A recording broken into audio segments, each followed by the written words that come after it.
look in thy glass, and tell the face thou viewest, now is the time that face should form another, whose fresh repair, if now thou not renewest, thou dost beguile the world, unbless some mother.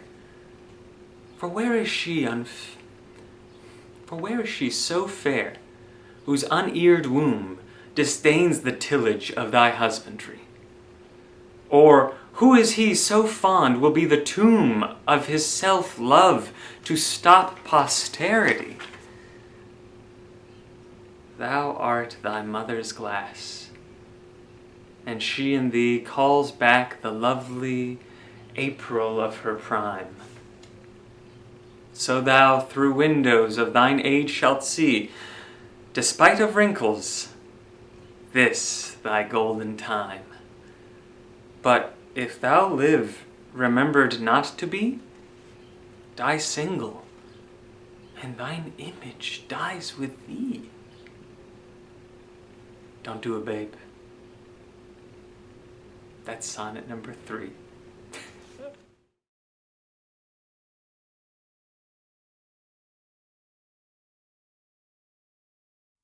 When I do count the clock that tells the time, and see the brave day sunk in hideous night, when I behold the violet past prime, and sable curls all silvered o'er with white, when lofty trees I see barren of leaves, which erst from heat did canopy the herd, and summer's green all girded up in sheaves, borne on the bier with white and bristly beard,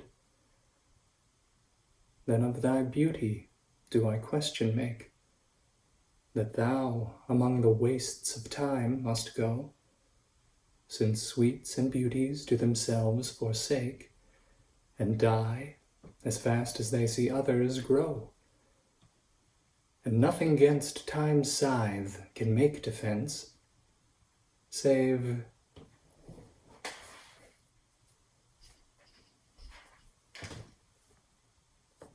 breed, to brave him when he takes thee hence.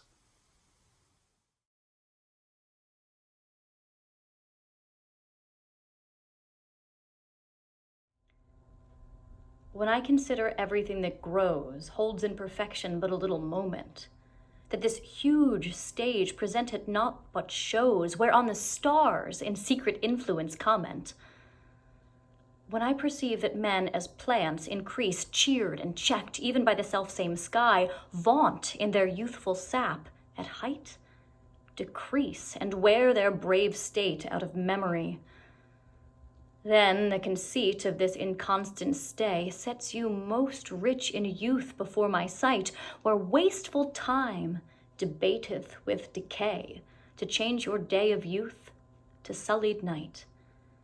And all in war with time for love of you, as he takes from you, I engraft you new.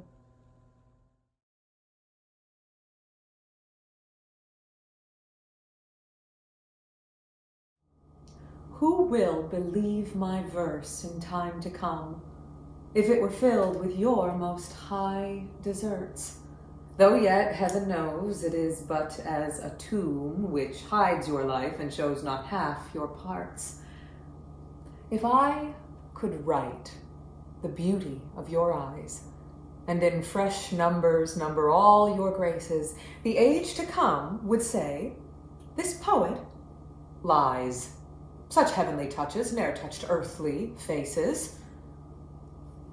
So should my papers, yellowed with their age, be scorned like old men of less truth than tongue, and your true rights be termed a poet's rage and stretched meter of an antique song.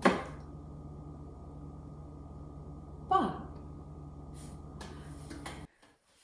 were some child of yours alive that time, you should live twice in it and in my rhyme.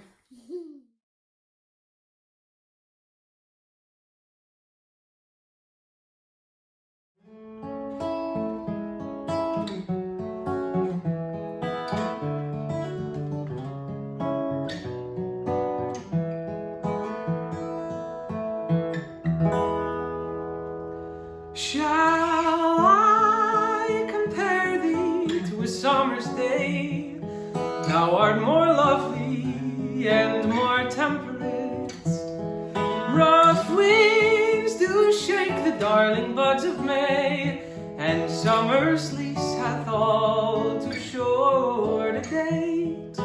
Sometime too hot the eye of heaven shines, and often is his gold complexion dimmed, and every fair from fair sometime declines by chance, her nature's changing course untrimmed.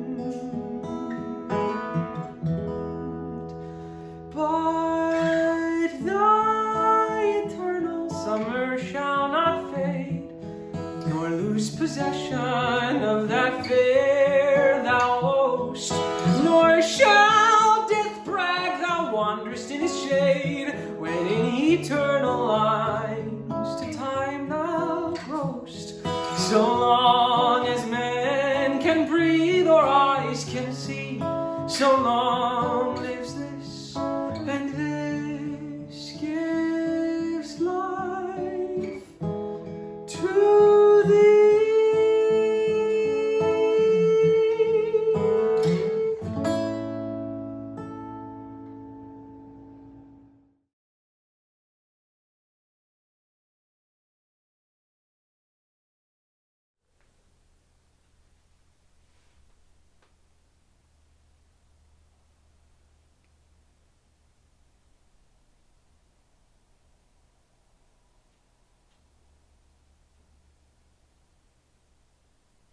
As an unperfect actor on the stage,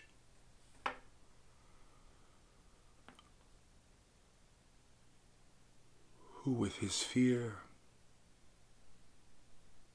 is put beside his part, or some fierce thing, replete with too much rage, whose strength's abundance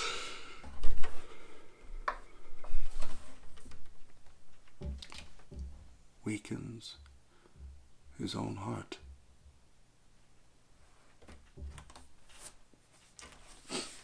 So why, for fear of trust, forget to say a perfect ceremony of love's rite? And in mine own love's strength seem to decay, or charged with burden of mine own love's might. Oh, let my looks be then the eloquence and dumb presagers of my speaking breast, who plead for love and look for recompense, more than that tongue that more hath more expressed. Oh. Learn to read what silent love hath writ. To hear with eyes belongs to love's fine wit.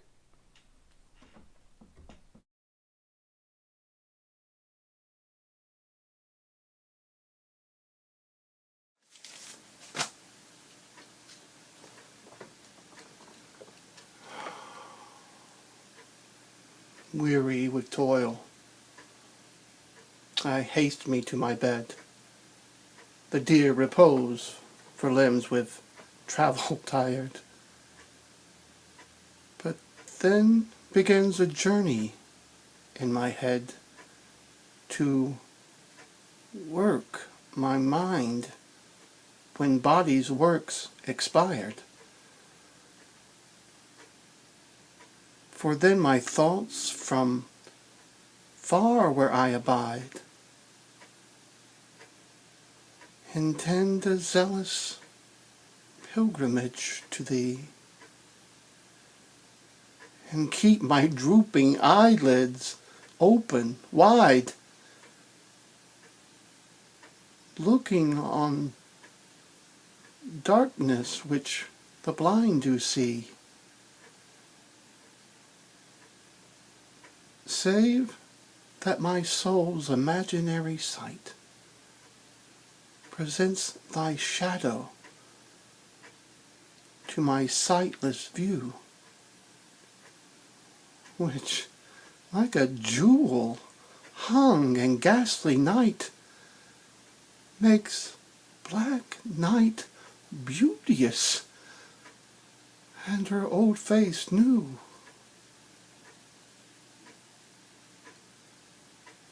Lo, thus, by day my limbs,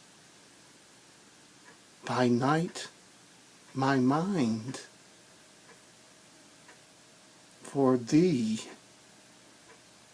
and for myself no quiet find.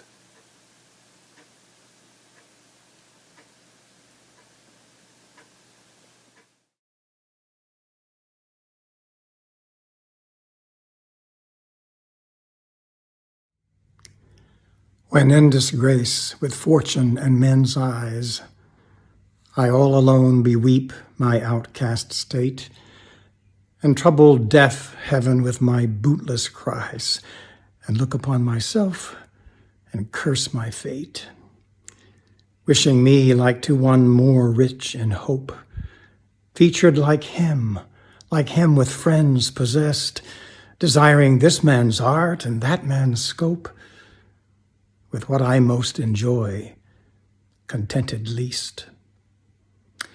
Yet in these thoughts myself almost despising, haply I think on thee, and then my state, like to the lark at break of day, arising from sullen earth, sings hymns at heaven's gate, for thy sweet love remembered such wealth brings, that then I scorn to change my state with kings.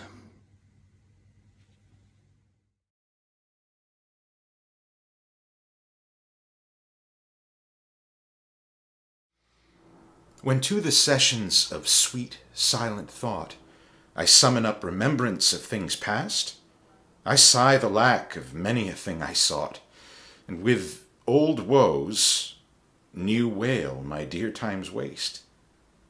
Then can I drown an eye unused to flow for precious friends hid in death's stateless night, and weep afresh love's long since cancelled woe, and moan the expense of many a vanished sight. Then can I grieve at grievances foregone, and heavily, from woe to woe, tell o'er the sad account of fore bemoaned moan, which I knew pay, as if not paid before. But if the while I think on thee, dear friend, all losses are restored, and sorrows end.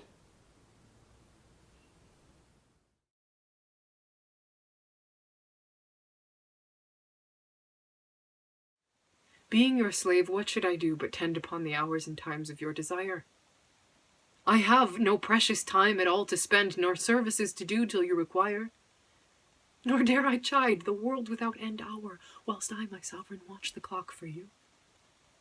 Nor think the bitterness of absence sour, when you have bid your servant once adieu. Nor dare I question with my jealous thought where you may be, or your affairs suppose, but like a sad slave stay and think of naught, save where you are, how happy you make those. So true a fool is love, that in your will, though you do anything, he thinks no ill.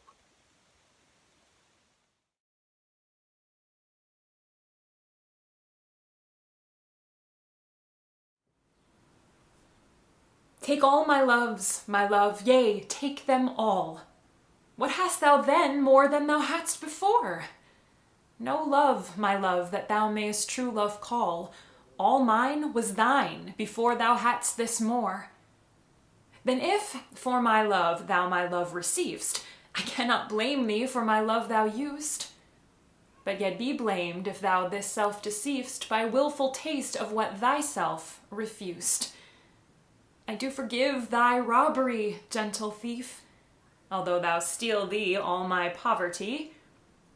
And yet love knows it is a greater grief to bear love's wrong than hate's known injury. lascivious grace, in whom all ill well shows, kill me with spites. Yet we must not be foes.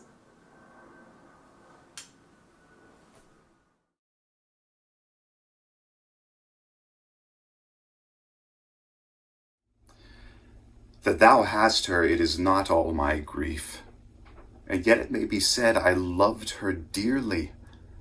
That she had thee is of my wailing chief, a loss in love that touches me more nearly.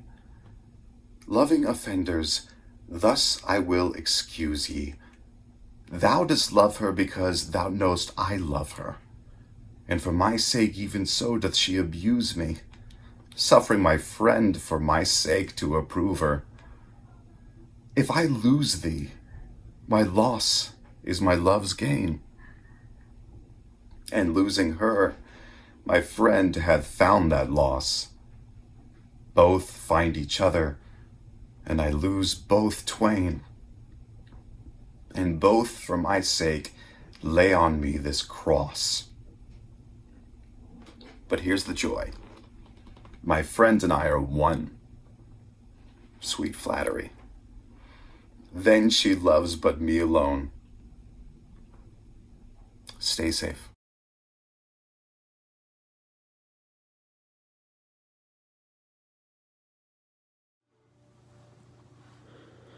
What is your substance? Whereof are you made? That millions of strange shadows on you tend.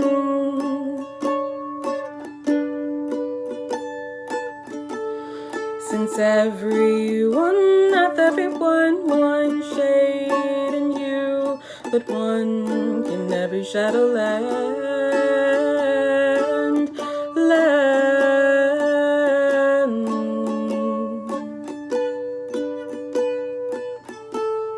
Describe Adonis, and the counterfeit is poorly imitated after you.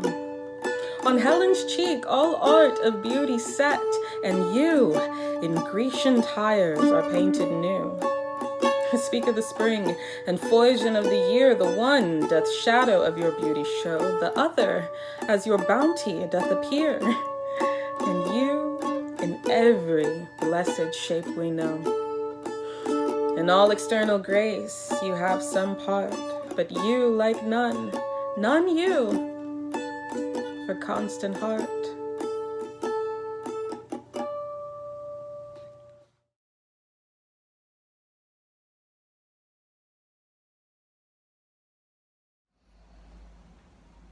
Sweet love, renew thy force. Be it not said thy edge should blunter be than appetite, which but today by feeding is allayed, tomorrow sharpened in his former might. So love be thou, although today thou fill thy hungry eyes even till they wink with fullness, tomorrow see again. And do not kill the spirit of love with a perpetual dullness. Let this sad interim, like the ocean be, which parts the shore, where two contracted new come daily to the banks, that when they see return of love, more blessed may be the view. Else call it winter, which being full of care, makes summer's welcome thrice more wished, more rare.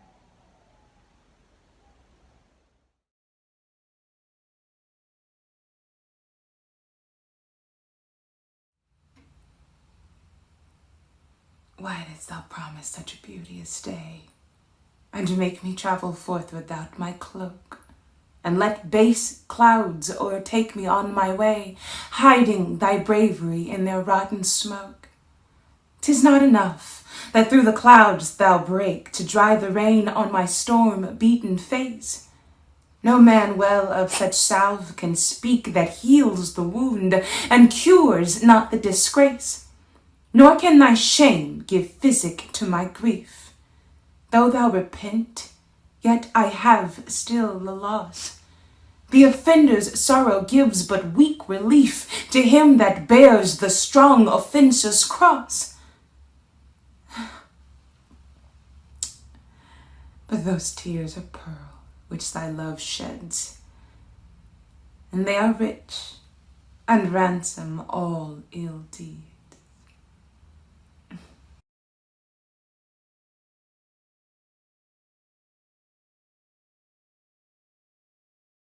Is it thy will thy image should keep open my heavy eyelids to the weary night? Dost thou desire my slumbers should be broken while shadows like thee do mock my sight? Is it thy spirit that thou send'st from thee so far from home into my deeds to pry, to find out shames and idle hours in me, the scope and tenor of thy jealousy? Oh no, thy love, though much, is not so great. It is my love that keeps mine eyes awake, mine own true love that doth my rest defeat, to play the watchman ever for thy sake. For thee watch I while thou dost wake elsewhere, from me far off, with others all too near.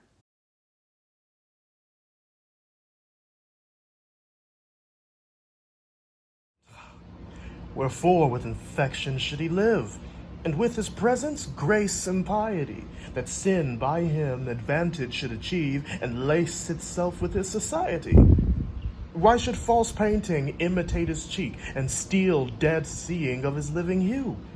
Why should poor beauty indirectly seek rose of shadow, since his rose is true?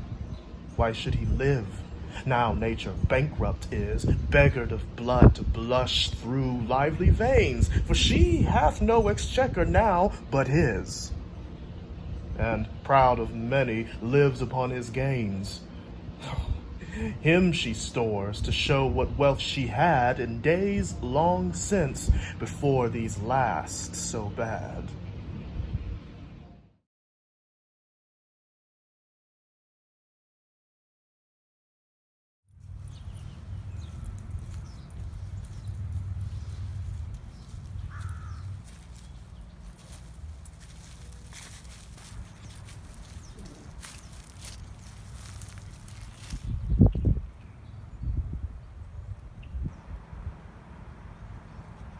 No longer mourn for me when I am dead, then you shall hear the surly, sullen bell give warning to the world that I am fled from this vile world with vilest worms to dwell.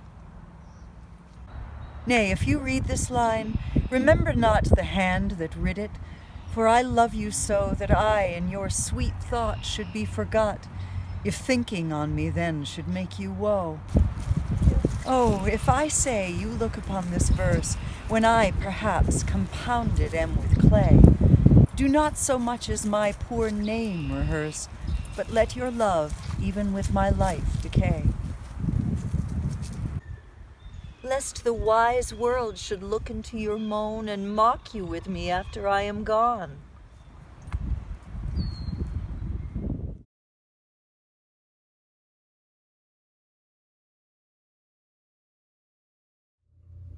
So are you to my thoughts, as food to life, or as sweet seasoned showers are to the ground. And for the peace of you, I hold such strife, as twixt a miser and his wealth is found, now proud as an enjoyer, and anon doubting the filching age will steal his treasure, now counting best to be with you alone, then bettered that the world may see my pleasure. Sometime all full with feasting on your sight, and by, clean starved for a look, possessing and pursuing no delight, save what is had, and must from you be took. Thus do I pine and surfeit day by day, or gluttoning on all, or all away.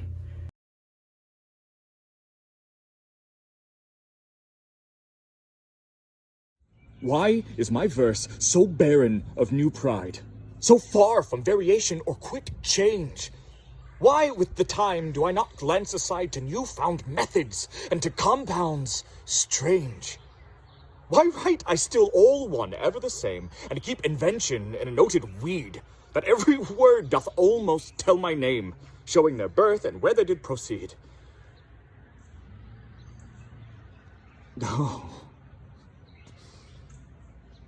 No, sweet love, I always write of you, and you and love are still my argument. So all my best is dressing old words new, spending again what is already spent. For as the sun is daily new and old, so is my love still telling what is told.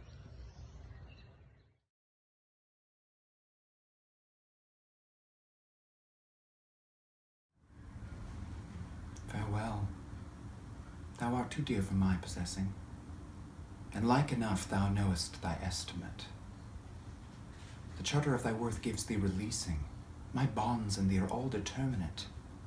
For how do I hold thee but by thy granting? And for that riches, where is my deserving? The cause of this fair gift in me is wanting, and so my patent back again is swerving. Thyself thou gavest, thy own worth then not knowing, or me to whomst thou gavest it else mistaking. So thy great gift, upon misprision growing, comes home again, on better judgment making. Thus have I had thee, as a dream doth flatter, in sleep a king, but waking no such matter.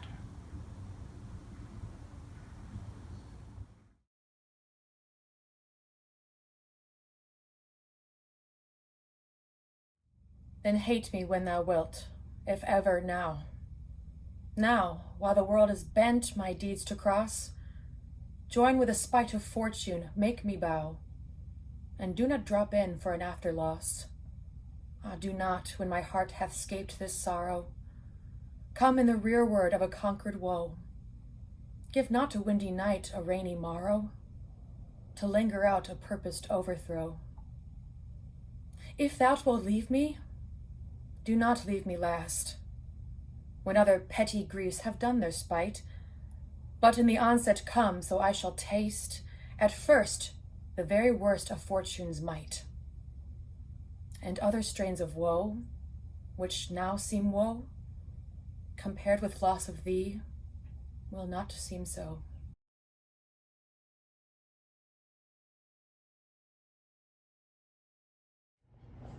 Sonnet 97, y'all. How like a winter hath my absence been from thee, the pleasure of the fleeting year. What freezings have I felt, what dark days seen, what old December's bareness everywhere.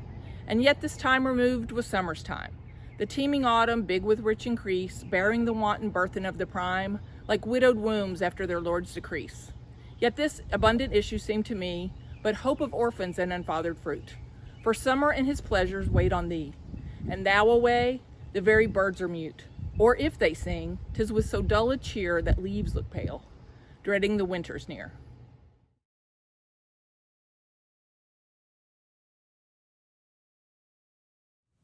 To me, fair friend, you never can be old, for as you were when first your eye I eyed, such seems your beauty still. 3 winters cold have from the forest shook 3 summers' pride. 3 beauteous springs to yellow autumn turned, in process of the seasons have I seen. 3 April perfumes to 3 hot Junes burned, since first I saw you fresh, which yet are green. Ah, yet doth beauty, like a dial hand, steals from his figure, and no pace perceived. So your sweet hue, which methinks still doth stand, hath motion, and mine eye may be deceived. For fear of this, hear this, thou age unbred. Ere you were born was beauty's summer dead.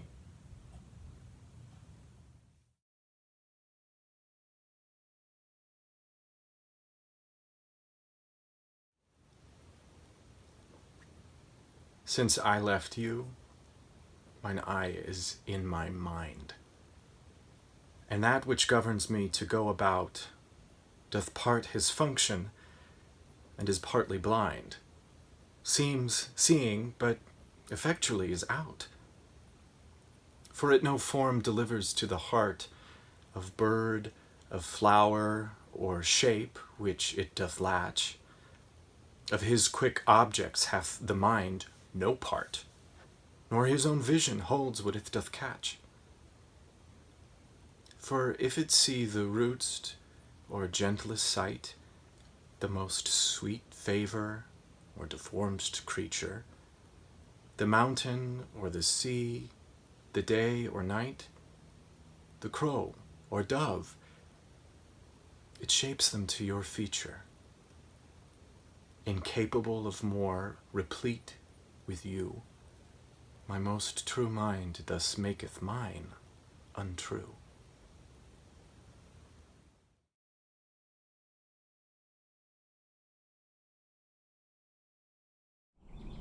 Let me not to the marriage of true minds admit impediments. Love is not love that alters when it alteration finds, or bends with the remover to remove. Oh no, it is an ever-fixed mark that looks upon tempests and is never shaken. It is the star to every wandering bark, whose worth's unknown, although his height be taken. Love's not time's fool, though rosy lips and cheeks within his bending sickle's compass come. Love alters not with his brief hours and weeks, but bears it all, even to the edge of doom. If this be error, and upon me proved, I never writ, nor no man ever loved. God bless.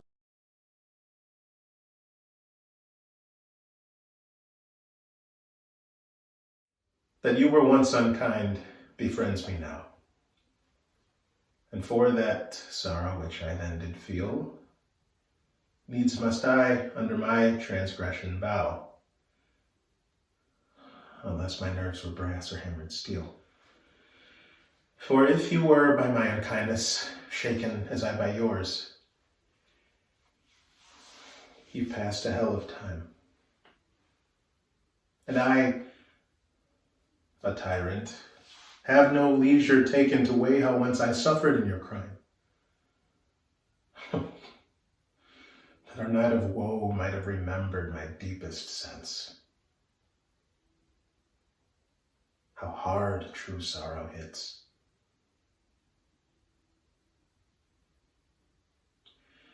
And soon to you, as you to me then tendered the humble salve, which wounded bosoms fits.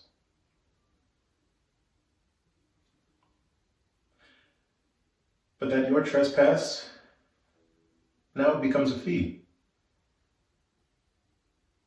Mine ransoms yours, and yours must ransom me.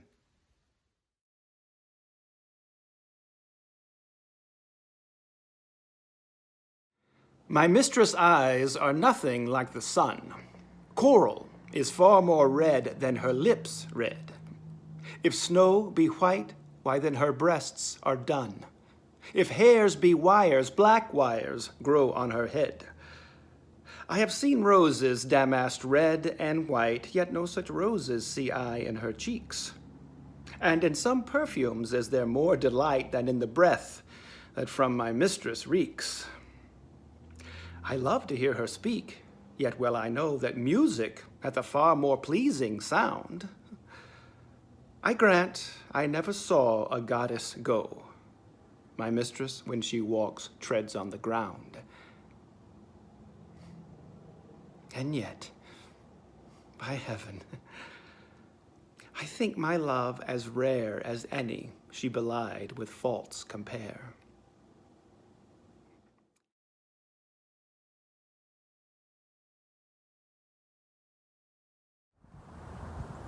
When my love swears she is made of truth, I do believe her, though I know she lies, that she might think me some untutored youth, unlearned in the world's false subtle ties, thus vainly thinking that she thinks me young, although she knows my days are past the best.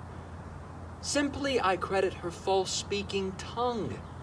On both sides thus is simple truth suppressed. But wherefore says she not, she is unjust? And wherefore say not I that I am old? Oh, love's best habit is in seeming trust. And in age, love loves not to have years told. Therefore I lie with her, and she with me, and in our faults by lies we flattered be.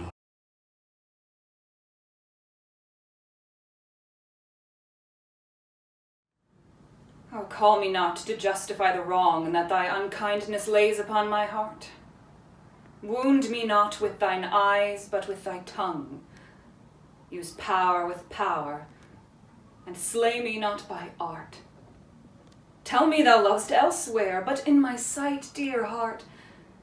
Forbear to glance thine eye aside. What needst thou wound with cunning when thy might is more than my o'erpressed defense can bide? Let me excuse thee. My love well knows her pretty looks have been mine enemies, and therefore from my face she turns my foes, that they elsewhere might dart their injuries. Yet do not so. But since I am near slain, kill me outright with looks, and rid my pain.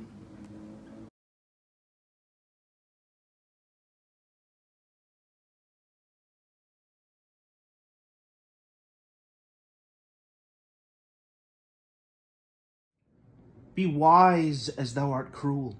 Do not press my tongue-tied patience with too much disdain, lest sorrow lend me words, and words express the manner of my pity-wanting pain.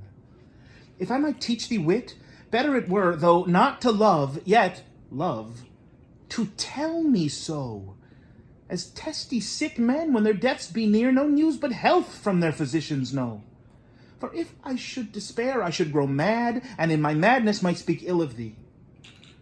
Now this ill-resting world is grown so bad, mad slanderers by mad ears believed be, that I may not be so, nor thou belied.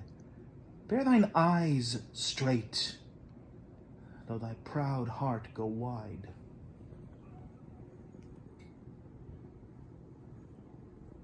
Got it? She gets it. I think she gets it.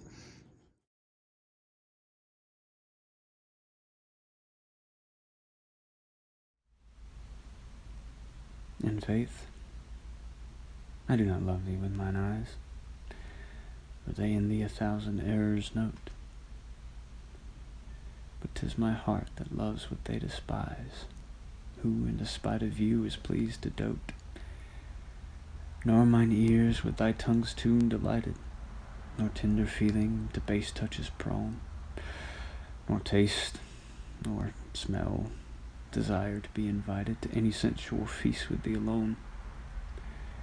But my 5 wits, nor my 5 senses can dissuade one foolish heart from serving thee, who leaves unswayed the likeness of a man, thy proud heart's slave and vassal wretch to be.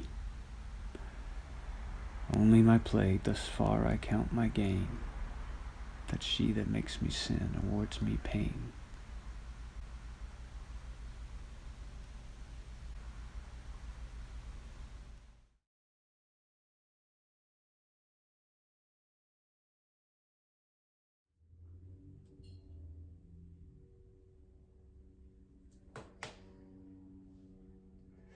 My love is a fever, longing still for that which longer nurseth the disease, feeding on that which doth preserve the ill, the uncertain, sickly appetite to please. My reason, the physician to my love, angry that his prescriptions are not kept, hath left me, and I, desperate now, approve. Desire is death, which physic did accept. Past cure I am, now reason is past care, and frantic mad with ever more unrest, my thoughts and my discourse, as madman's are, at random from the truth vainly expressed. For I have sworn thee fair, and thought thee bright.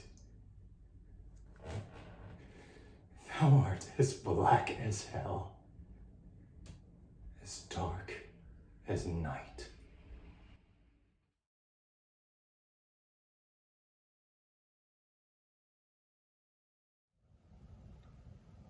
Love is too young to know what conscience is. Yet who knows not conscience is born of love? Then, gentle cheater, urge not my amiss, lest guilty of my faults thy sweet self prove. For thou betraying me, I do betray my nobler part to my gross body's treason. My soul doth tell my body that he may triumph in love. Flesh stays no farther reason, but rising at thy name doth point out thee as his triumphant prize. Proud of his pride, he is contented thy poor drudge to be, to stand in thy affairs, fall by thy side. No want of conscience hold it that I call her love, for whose dear love I rise and fall.